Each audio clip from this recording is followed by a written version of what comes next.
வணக்கம், நான் உங்கள் எஸ்கே. இன்றைக்கி ஒரு முக்கியமான டாப்பிக்கை பற்றி பார்க்க போகிறோம். என்ன டாபிக் அப்படின்னா ட்ரக் அவேர்னஸ். ட்ரக் அவேர்னஸ் இந்த டாப்பிக்கை ஏன் நான் சூஸ் பண்ணேன் அப்படின்னா, நம்ம தமிழ்நாட்டில் ட்ரக்ஸ் ரொம்ப அதிகமாகிட்டே இருக்குது. சின்ன சின்ன பெட்டி கடைகள்லேருந்து ட்ரக்ஸ் கிடைக்குது நான் கேள்விப்பட்ட வரைக்கும். அது மட்டும் இல்லாமல் அந்த ட்ரக்ஸ்னால் நிறையா கெடுதல்களும் வருது. என்னென்ன ட்ரக்ஸ் மார்க்கெட்டில் புழக்கத்தில் இருக்குது அப்படின்னு பார்க்கலாம். ஃபஸ்ட்டு மேரவோனாங்கிறது கஞ்சா, அடுத்து கொக்கைன், அடுத்து ஹெரோயின், அப்புறம் இப்போது ஸ்பெஷலாக அதிகமாக புழக்கத்தில் இருக்கிறது சிந்தட்டிக் ஓபியாய்ட்ஸ்னு சொல்லப்படுறது. இந்த மாதிரி ட்ரக்ஸ்லேருந்து எப்படி உங்களை நெருங்கியவங்களை காப்பாற்றலாம் அப்படிங்கிறது தான் இன்றைக்கி நம்ம பார்க்க போகிறோம். இப்போ அவங்க ஃபஸ்ட்டு அதுக்கு முன்னாடி அவங்க ட்ரக்ஸ் பயன்படுத்துகிறாங்களா இல்லையா அப்படிங்கிறத நம்ம எப்படி தெரிஞ்சுக்கலாம் அப்படிங்கிறத பார்ப்போம். அதை தெரிஞ்சுக்கிறதுக்கு சில வழிமுறைகள் இருக்குது. அந்த வழிமுறைகள் படி அவங்க நடந்துக்கிறாங்க அப்படின்னா அவங்க ட்ரக்ஸ் பயன்படுத்துறதுக்கு அதிகமான வாய்ப்புகள் இருக்குது அப்படின்னு அர்த்தம். அதில் அந்த வழிமுறைகள் என்னங்கிறத நான் இப்போ சொல்கிறேன். அவங்களோட நடைமுறையில் மாற்றம் தெரியும் உங்களுக்கு. அதுபோக அவங்களோட தோற்றத்துலேயும் மாற்றம் தெரியும்.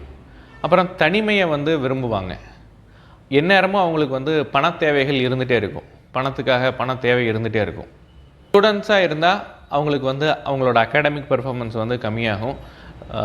ஒர்க்கிங் ப்ரொஃபஷ்னலாக இருந்தால் அவங்களோட ஒர்க் பெர்ஃபார்மன்ஸ் கம்மியாகும். அது போக ரொம்ப சீக்ரெட்டிவாக நடந்துப்பாங்க. உங்கள்கிட்ட சொல்ல மாட்டாங்க, எதுவுமே சொல்ல மாட்டாங்க, தனியாக போயிருப்பாங்க, அவங்க ரூமுக்கு போய் கதவை சாத்திப்பாங்க, பேச்சு எல்லாமே கம்மியாக இருக்கும். இப்போ ட்ரக்ஸ் பயன்படுத்துகிறாங்க, அவங்க சீக்ரெட்டிவ் பிஹேவியரை நீங்கள் கண்டுபிடிச்சிட்டிங்க. அவங்க ட்ரக்ஸ் பயன்படுத்துகிறாங்க அப்படிங்கிறது உங்களுக்கு தெரியுது. இப்போ நீங்கள் போயிட்டு அவங்கக்கிட்ட ட்ரக்ஸ் பயன்படுத்தாதீங்க, ட்ரக்ஸை ஸ்டாப் பண்ணுங்கள் அப்படின்னு சொன்னீங்கன்னா அவங்க என்ன பண்ணுவாங்கன்னா அவங்களால அதை ஸ்டாப் பண்ண முடியாது. உங்களுக்கு பிரச்சனைகள் தான் நிறையா வரும். அதனால் நீங்கள் என்ன பண்ணணும் அப்படின்னா, தயவு தாட்சானுமே பார்க்காம நார்காட்டிக்ஸ் கண்ட்ரோல் பியூரோக்கு இம்மீடியட்டாக கம்ப்ளைண்ட் பண்ணுங்கள்.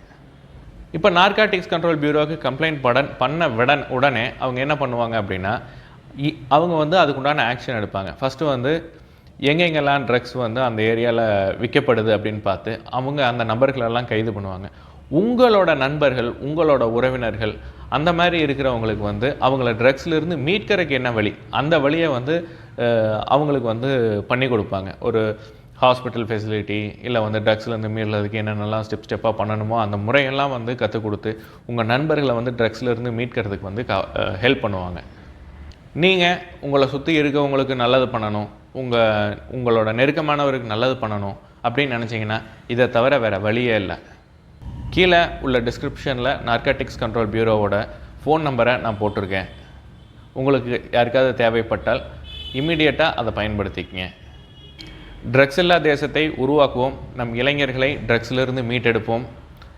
நன்றி, வணக்கம், ஜெய்ஹிந்த். Smoking causes cancer. Smoking kills. புகைப்பிடித்தல் புற்றுநோயை உண்டாக்கும் மற்றும் உயிரை கொல்லும். Consumption of alcohol is injurious to health. மது அருந்துதல் உடல் நலத்திற்கு கேடு. Be safe, don't drink and drive. பாதுகாப்பாக இருப்பீர். மது அருந்திவிட்டு வாகனம் ஓட்டாதீர்.